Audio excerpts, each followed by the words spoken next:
Okay, so leading into our last video, we're going into this module that's called product testing. This is one of my favorites. The reason why it's my favorite, because I feel that when you have, so you beta list your beta testers, you get a lot of people feel two ways. They feel down and they're like, oh, I'm messing up. Or you can feel really excited and be like, oh my God, I didn't think of that. Oh my God, I'm going to add that. Oh my God, you're right. What happens is that in a service or a product, you must do some testing. Yes, clothes as well.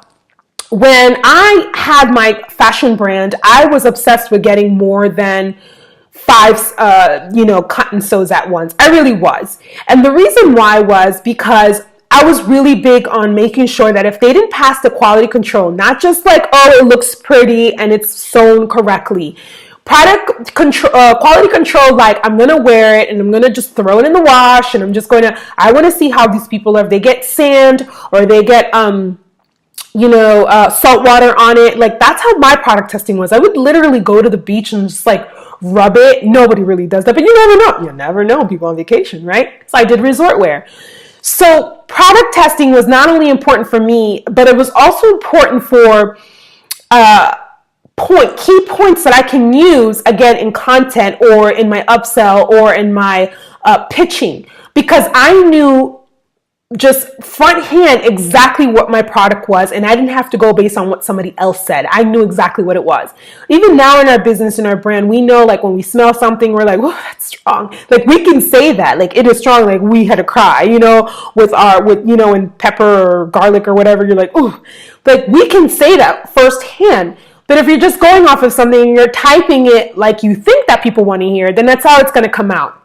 So let's get into this module, which is product testing, which is my favorite because I just love to test stuff. So sending your beta testers for quality feedback. That's the number one thing. So you got your beta testers and now you want them to do quality feedback. The number one thing I would say is forget about it. Forget about the written surveys. I'm not really big on that when it comes to detailed things in this feedback. I literally would say either you pick up the phone and ask the questions or you send them a link for them to record themselves with their voice.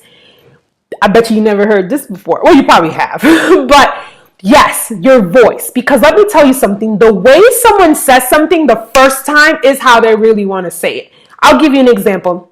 I was doing Pima cotton for one of the dresses that I did a long time ago. I'm in love with Pima cotton. If you don't really know about it, it's like the best premium cotton ever. It's so nice.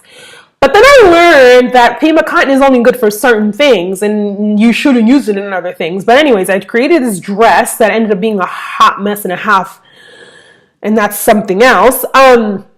But I had some people wear it, had some models, I had just regular people wear it, and they gave me some feedback. And I love the fact that I was doing it on the phone, but I remember when I came up with this, which I love doing voice notes. If you've ever worked for me, worked with me, or whatever, you know that I love voice notes. So I said, can you just record yourself? Because I love email, but sometimes if you're emailing something, you're not going to really say everything because you're trying to hurry up because it can get really long, the feedback. And nobody wants to do a 50-question survey. Nobody wants to do a 5-question survey.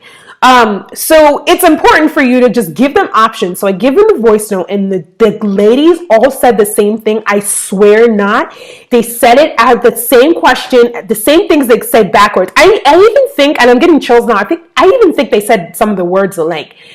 And it gave me the mental no, wow, this is powerful.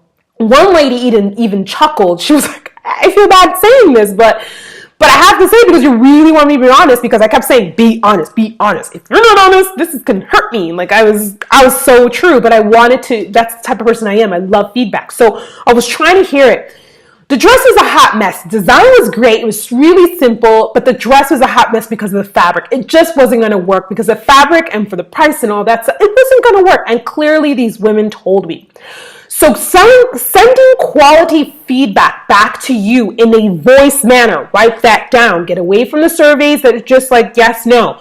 Open-ended where they have to speak and you can hear their voice, the inflection of their voice. You can hear if they're happy, they're sad, if they hesitated, all that matters. because you can use that to funnel for your pitches and your content and everything else. You need to edit any existing content based on your surveys, those things that they said. So now after the testing, you know all that fluff that you wrote or we spoke about, you can edit it now and add those features and benefits and add more needs and be more specific. And, like on our labels, we say spicy. But I think in our content online, I think we even put like, it's a kick, all right? Like we add those words that we know our customers as a foodie will understand, because spicy is one thing, but it's an extra kick. It's like, okay, yeah. And that helped based on quality from our beta testers. So you're going to go ahead now and edit that content. So write all that stuff down and you have to go back and edit, or you can use that in different spots. You can use that in your labels. You can use that content in advertising on Facebook. You can use that if you do advertising in local community banners, whatever it is. Now you can use that has to do with that service in your service agreements for your business to business. Now you can use this information and it's like a double pow wow, because you sound like the customer, which is good because you want to sound like them. You do not always want to sound just like your business side, because you want to connect with your customer from a business to business and a business to consumer. Remember, I'm talking about both. Finding the right price for your ideal customer. Write this down. You did budgets last month, so you know where your numbers are. If you still don't know where your numbers are, you really need to see me. You shouldn't even be watching this video, because finding the right price for your ideal customers is coming from this whole feedback, because you're going to automatically tell them how much this is, and you're going to ask them, would you pay for it? Would you not pay for it? And you're also going to know from your lead magnets, are people really paying for that price of that? So I'm going to use my business as an example, because I practice what I preach, and I'm going to keep it real. So if you go to the grocery store, seasonings, spices are between they're about $3 to up to $7 to $10. They're $3 to $10. A lot of saltless, or not really saltless, because there's really, really rare saltless. I think Mrs. Dash is the only one, and she's about $5, $5 to $6 for Mrs. Dash. But there's some saltless, not saltless, but rubs that are about up to $10. So we know what the profit margin is. Actually, we know what the margin is for profit based on those numbers. Of course, there are larger brands. They probably manufacture like crazy. We're here in our farmhouse, and we're getting there for 2 Peas in Apothecary. But even then, we're able to, I feel we're getting there and beating that price just because of what we're offering.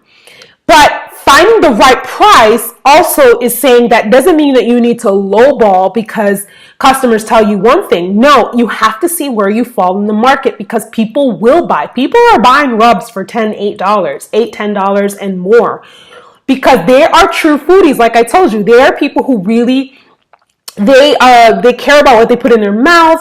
They want quality. And if you know your customer, you know what they can and what they will afford and what they will buy. So making sure you're finding the right price. Don't think that you're lowballing. No, you have to think about, maybe you are too high, but maybe you are too low. So this is where you find a happy medium. Your business to business is not always wholesale. Remember that too, because they might want to buy in a larger quantity, or they might want a service from you.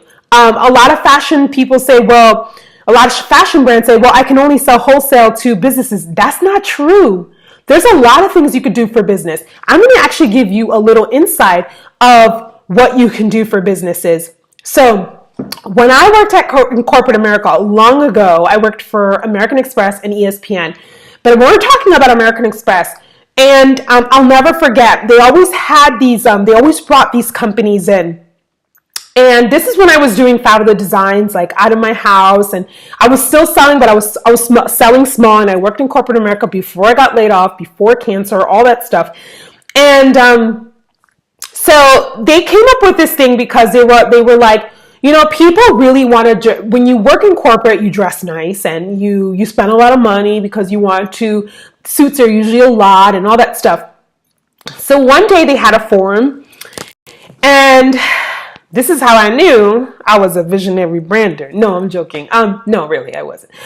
Because I always came up with these ideas, but I remember going into this boardroom, and they were saying that they wanted to create something called Dress for Success. And they wanted to help people, like, because, men, they don't know what to buy sometimes. Some women don't like to shop. I don't know. There's a lot of women who don't like to shop. So I was like, you know what? I'm going to partner with HR, and I'm going to talk to them about possibly, I couldn't do it personally because of conflict of interest, because of, working there and having my own fashion brand.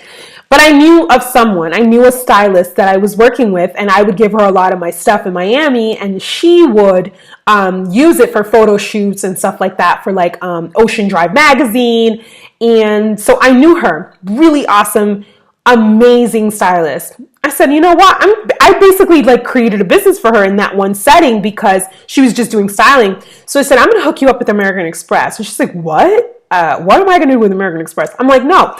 You're going to be a part of the Dress for Success. And what you're going to do is you're going to partner with them because American Express has money and they do a lot for their employees. So what's going to happen is that people can, it's like EAP or whatever, where you have employee assistance like program where you can get like financial and stuff. So basically they gave her a contract and a budget, and she would have like these cool seminars. And it wasn't even a seminar, it was like one-on-one where she comes in and she styled. This is way before Stitch Fix and way before all that stuff. That corporate client was her client, and now she's still doing corporate clients. She's like, forget Hollywood and all that. I'm doing corporate because the money's there. This is what I'm talking about. So now she's partnering with these companies that really want their employees to be sharp and look good. And what happens is these employers have the money that they'll put it in the budget as part of a benefit for people. A lot of companies don't want to pay health insurance because it's really high, but they'll have other perks for their employees, and the employees will be like, wow. I'll give you an example. A lot of companies don't want to pay insurance, a high premium, but they'll offer like a subsidiary for like childcare, the Dress for Success that she did. They'll do financial stuff, help, or mental health, or whatever the case is. And so American Express did that whole Dress for Success with her, and she made so much money. And she's still, I don't know if she's still with them, but I know she's doing definitely corporate clients still. And it's like, what? You work, when she tells people she's a stylist and the company's issue, she's like, well, wait, isn't that a company that does like chairs or something? And she's like, yep. Guess what? They still need to dress. They need to go to these appointments. They need to do that. And there's a need for it. You create the market and the need. And it's crazy because they just thought it was going to be something where they give someone a piece of paper on ideas. Like, they're so corporate, right? She came in and her zest self. And I know that they started with the Fort Lauderdale office and then they moved on.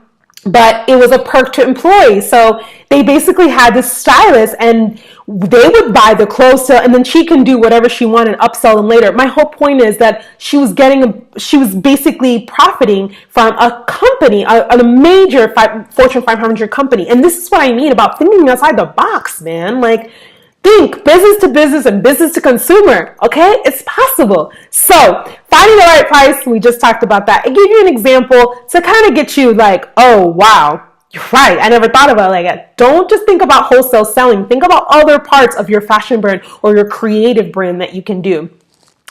How to position your product. Just like I said to you, from the business to business standpoint, how are you going to position your product or your service, and business to consumer. Not everything is online, you guys. Not everything is out. So you have to find a balance. So how to position, I want you to stop right now the video and I want you to talk about how the different ways that you're going to position this product and service based on all the different things that we did and your product testing, okay? Product or service testing on both avenues. And then last for this module is existing communities to bring your product or service together or to bring it into.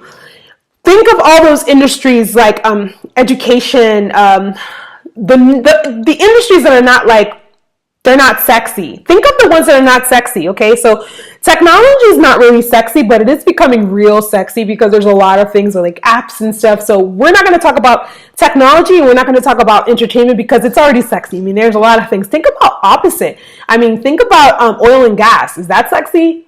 You can make it sexy. Yes, it can be based on what your brand is and based on what you need. And you have to understand that your customer works all over the world. They work in all different industries. They do all types of things. Maybe your customer or your business to business is an entrepreneur themselves, or maybe whatever the case is, you need to discover. Make a list now.